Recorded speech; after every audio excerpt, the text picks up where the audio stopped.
یا ایھا الذین آمنوا ادخلوا فی السلم کافۃ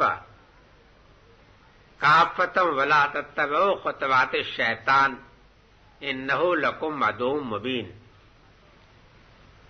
اے ایمان والو، داخل ہو جاؤ اللہ کی اطاعت میں پورے کے پورے، اور شیطان کے نقشہ قدم کی پیروی نہ کرو، وہ تمہارا کھلا ہوا دشمن ہے۔ اب یہ گویا ایمان کا حقیقی تقاضا بیان کیا ہے کہ اللہ تعالیٰ کا مطالبہ یہ ہے کہ پورے کے پورے اللہ کی اطاعت میں داخل ہو جاؤ، یعنی زندگی کے اندر کوئی تقسیم نہیں ہونی چاہیے کہ زندگی کے کسی گوشے کو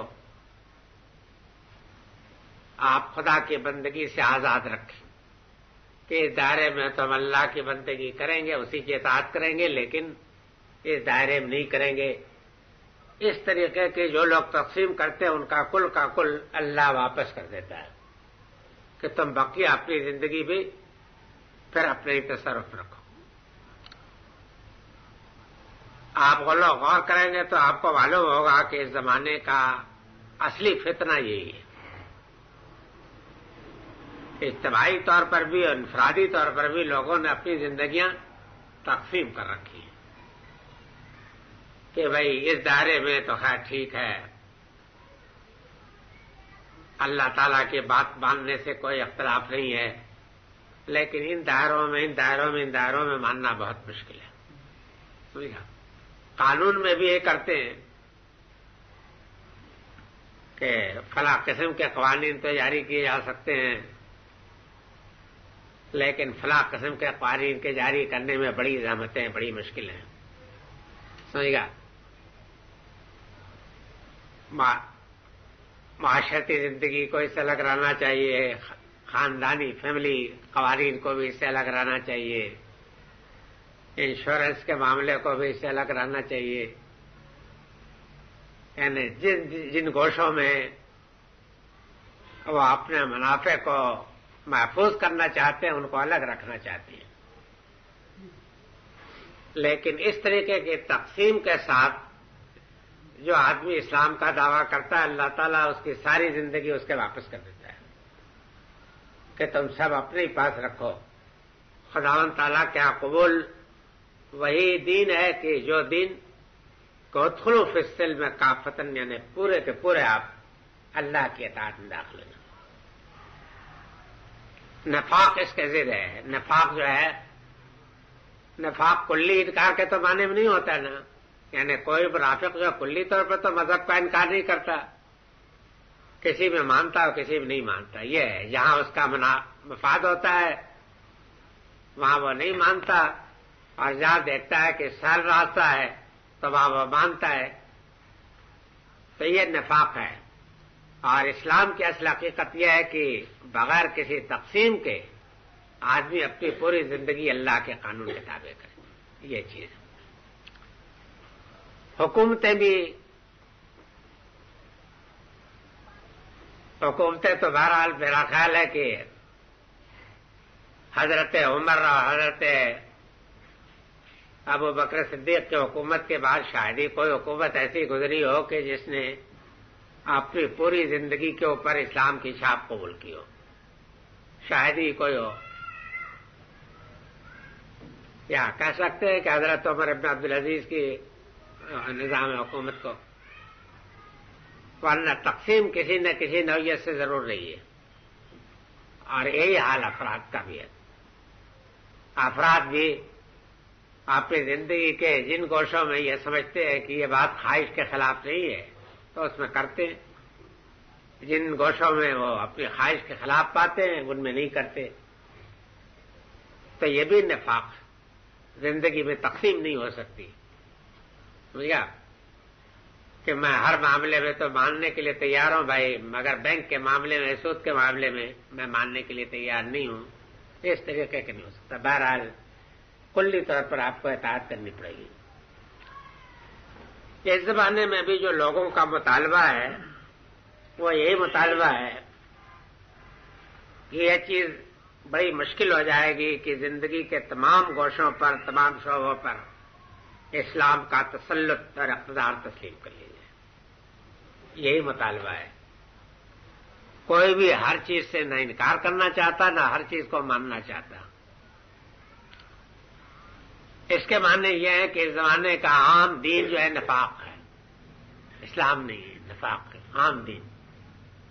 سمجھ گیا کہ کچھ ماننا چاہتے ہیں اور کچھ نہیں ماننا چاہتے.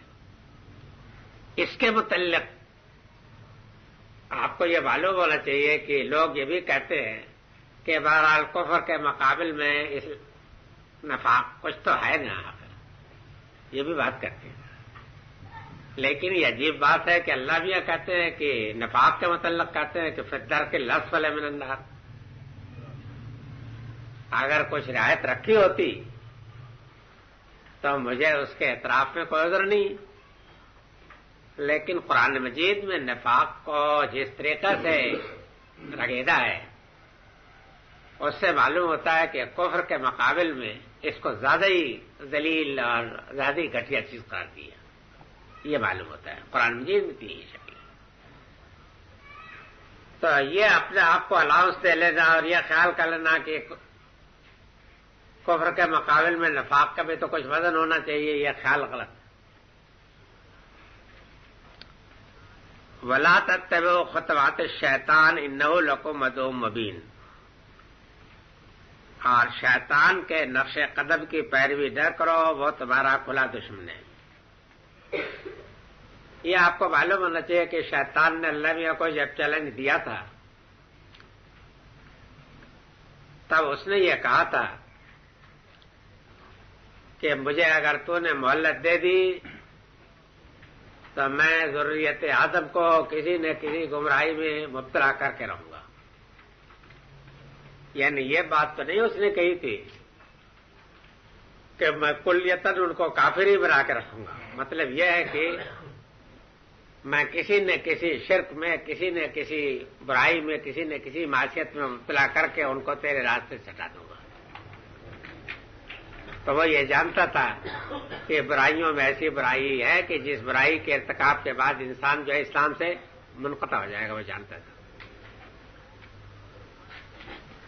تو فرمایا کہ یہ شیطان کے نقش قدم کی پیروی ہے. رحمان کے حکم کی پیروی اس بات میں ہے کہ پورے کے پورے اپنے آپ کو رب کے اطاعت میں دو. یہ شیطان کا نقش قدم ہے. اور شیطان جو ہے تمہارا کھلا ہوا دشمن ہے. یہ دلیل بیان کی اس بات کی کہ شیطان سے کیوں بچنا چاہیے. دلیل اس کی یہ ہے کہ اگر کوئی چھپا ہوا دشمن ہو تو کھلے ہوئے دشمن سے اگر کوئی دھوکہ کھا جائے تو اللہ تعالیٰ کی طرف سے کچھ نہ کچھ نظر عنایت کا متوقع ہو سکتا ہے کہ گھاس کے سانپ نے اس کو کاٹا.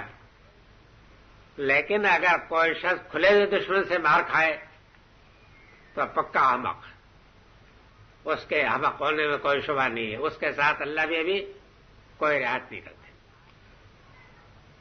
شیطان کا حال یہ ہے کہ وہ کھلا ہوا دشمن ہے، یعنی اوپن اینمی، بالکل جس نے روز اول سے باہر ڈکلیئر کر رکھی ہے کہ مجھے اگر تو نے موقع دیا تو میں اولاد آدم کو سب کو اللہ تنکن ضروریت ہے نا کہ میں اولاد آدم کو سب کو چٹ کر جاؤں گا اور سب کو گمراہی میں مبتلا کر کے ثابت کر دوں گا کہ یہ انسان میرے اوپر کسی ترجیح کا مستحق نہیں تھا.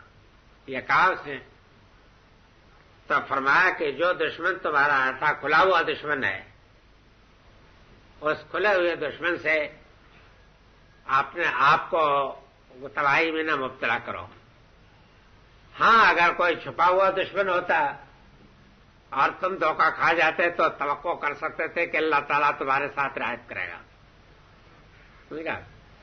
لیکن جب ہر جگہ نشان لگا دیا گیا، بتا دیا گیا، علامتیں بتا دی گئی کہ یہ ہے، اور اس کے باوجود تم نے دھوکہ کھایا اور اس کی پیروی کی، تو اب تم جانو تمہاری عاقبت، تم اپنے انجام کے خود ذمہ دار ہو.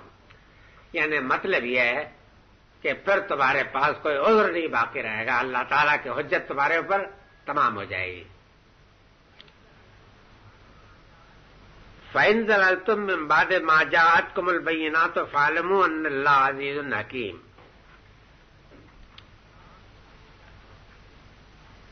اور پس اگر تم پھسل گئے بعد اس کے کہ تمہارے پاس کھلی کھلی واضح آیتیں آ گئیں،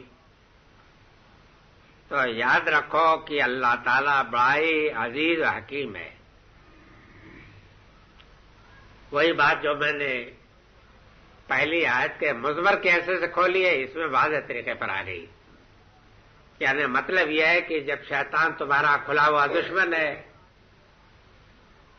اور علاوہ ازیں یہ بات بھی ہوئی کہ اللہ تعالیٰ نے نہایت واضح آیات تمہارے اوپر نازل کر کے شیطان کے تمام خطرات سے تم کو آگاہ بھی کر دیا ہے.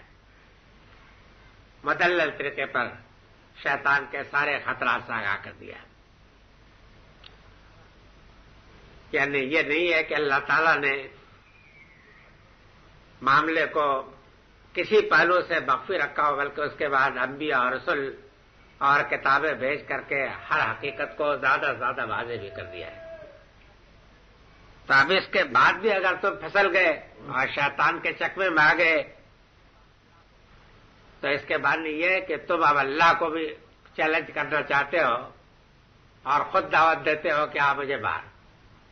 تو یاد رکھو کہ اللہ تعالیٰ بڑا ہی غالب اور بڑا ہی حکمت والا. یعنی مطلب یہ ہے کہ جب وہ کسی کو پکڑنا چاہے تو کوئی اس کا ہاتھ نہیں روک سکتا، اور یہ عین تقاضا اس کا کہ وہ عدل کے ساتھ معاملہ کرے، کسی کے معاملے میں ایسی رعایت نہ کرے کہ جس سے اس کا قانون عدل باطل ہوتا. ورنہ پھر یہ کارخانے کائنات بالکل بے حکمت اور بے بصیرت ہو جاتا ہے. یہ ضروری ہے کہ جو لوگ ان تمام وضاحتوں کے بعد، تمام تنبیہات کے باوجود بھی اللہ تعالیٰ کی نافرمانی کریں تو وہ سزا بھگتیں. اگر اس کے باوجود نہ بھگتیں تو یہ پورا کارخانہ ایک گھرندے کا کھیل بن جاتا ہے. مطلب یہ ہے کہ اللہ تعالیٰ کے معاملے میں یہ غور کرنا چاہیے، اچھے طریقہ سمجھنا چاہیے کہ اللہ تعالیٰ جس طریقہ سے رحیم ہے اسی طریقے سے حکیم ہے. تو ہم اس کی رحمت کو اس شکل میں نہ فرض کریں کہ وہ اپنے قانون عدل و حکمت کو باطل کر دے گا. یہ نہیں ہے. یہ بھی بہت بڑی غلط فہمی لوگوں میں ہے کہ یہ خدا بڑا رحیم ہے، بڑا غفور ہے. جرائم پیشہ جتنے ہیں وہ تو یہی فلسفہ بنائے رکھتے ہیں کہ خدا بڑا غفور ہے، بڑا رحیم ہے. بڑے میں کیا پڑی اس کو کہ وہ تمام یہ سارا جھگڑا لے کے بیٹھے ہم جیسے کمزوروں کے لیے. خداوند تعالیٰ بے شک رحیم ہے، اس میں کوئی شبہ نہیں، لیکن اسی کے ساتھ ساتھ حکیم بھی ہے. اس کی حکمت کا تقاضا یہ ہے کہ وہ کوئی ابس کارخانہ کھرنڈے کا کھیل نہ بنائے، بلکہ اس کے اندر اس کا قانون عدل جاری و نافذ ہو. یہ ضروری ہے.